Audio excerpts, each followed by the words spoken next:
Annette, a very good morning to you. For those who missed just the extent of this flooding and the severity of this flooding, give us some idea of just that rainfall that we saw from early yesterday morning. How much rain fell and where's the devastation?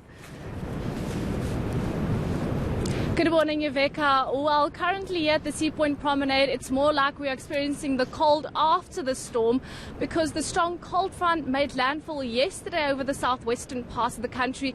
Ahead of that front, already it started raining since early over parts of the Western Cape. And then as soon as the front made landfall, it almost became stationary over the southwestern parts, pouring a lot of rain over a few hours, which resulted in the flooding in some areas in the Western Cape. We have reports of some flooding in Munensberg, that is also a settlement over the southern suburbs, and Cape Town Metropole received close to 40 millimeters of rainfall, and the mountainous areas received more than 50 millimeters, and that is actually where we want the rain to fall. That is at our catchment areas, and that will run to our dams and actually fill up the dams, which are currently below 50% full here in the Western Cape. But actually, to just give you a comparison, that is much better compared to last year, where at the same time last year the dams were only 28% full in the Western Cape. Okay, well, I suppose it's good in terms of the rainfall that you needed in the province, Annette, but in terms of the destruction and the damage that we've seen caused by this flooding, what do we know this morning, the aftermath of all of that?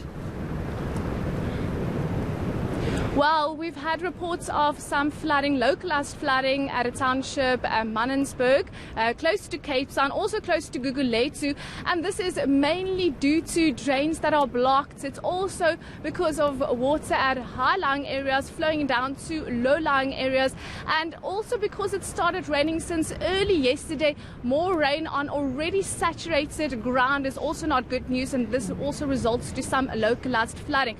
I also want to tell you, Veka, we do have another front making its way to the Western Cape, nothing compared to the one that we got yesterday.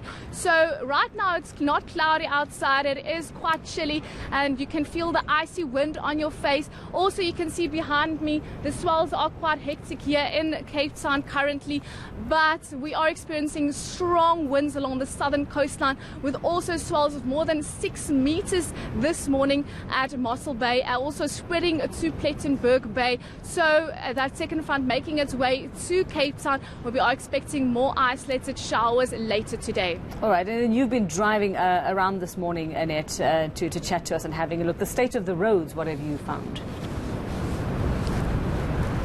Well, currently here in the Cape Metropole, it is quite dry. We are thankful for that, but we will be driving to Munenberg, where there's been reports of flooding, and then we will tell you more what we see and how the conditions are there later on this morning. All right, we'll let you get around to where you need to go. Still very dark there in Cape Town. As you can see, Annette Venter is in Sea Point, and she says they are expecting that other cold fronts. So good luck if you are in Cape Town. Maybe today might be a good pajama day, partner.